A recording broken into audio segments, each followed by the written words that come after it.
This is Courtney Rowland out at the Hightower game, and with me from Klein Forest is Matt Davis. Matt, just talk about why you're out here tonight. We come out here to support Braylon, watching him play. Like I always say, like I've told people recently, I think he's the best player in our class. He's, very underrated, very humble, a great friend, great teammate. It's great to come out here and watch him play. Just sit out here. It's fun for me to sit back. We played last night, and it's fun to come out here and watch somebody, make plays like that. And it's so easy with him. So it's fun to watch. Talk about what a team means to you. All of you guys from your recruiting class have really shown teamwork, and then just showing up at each other's games. Y'all really just showed what a team is about. Yeah. Talk about what it means to you. Like I was saying earlier, we don't want to be a team. We're working to be a family, and that's why we go to each other's games. That's why we text all the time, talk all the time, things like that. And in order to be a family, you can't just talk about football all the time. We talk about everything. Whether it's from girls to school to everything. So it's just it's fun. Being with all these guys, and especially, having a great group of guys like we have, great athletes, it's very rare to find, smart, athletic, and good kids, and it seems like we have 22 of them in our class right now, so, I'm ecstatic.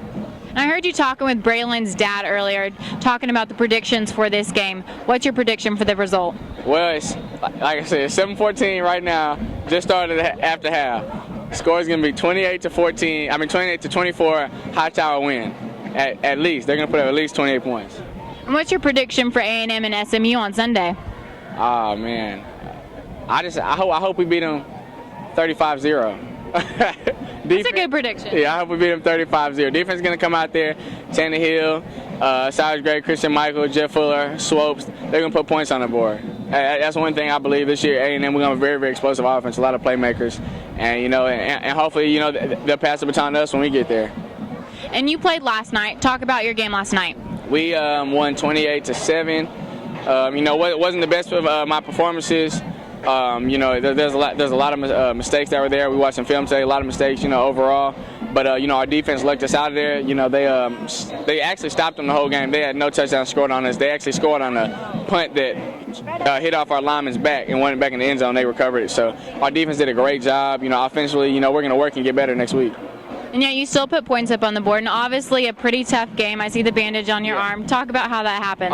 Well, I don't know if it was a shattered. Somehow our coach found a piece of glass on the field, and and then I don't know if it's somebody's helmet, but I ran up the middle on the goal line right before we scored, and I took a helmet or a piece of glass at our arm, and it split my arm right here, right underneath my elbow. And I went to after the game, after they wrapped it up. That was actually on the first drive, and after they wrapped it up, I played the rest of the game, and then I went to the hospital after the game after I got changed around 12:30 and went to the emergency room. Actually got 10 stitches.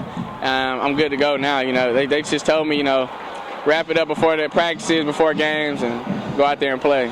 And you still played the whole game. Talk about that leadership in you to still want to go out there with a bleeding arm and glass in your arm. Well, the team comes before the injury. It's nothing big. It's just a little blood. It'll come back eventually. It's no big deal. You talk about the superstitions, little things that you do with the pre-wrap and the taping before the game. Is that following through with you the second game, and you're already getting stitches? Yeah, it is, because we're winning, and that's the main point. But okay, I got some stitches, I get a couple of bruises and stuff. But at the end of the day, as long as we're coming home with a W, I'll be happy. I'll sleep fine that night.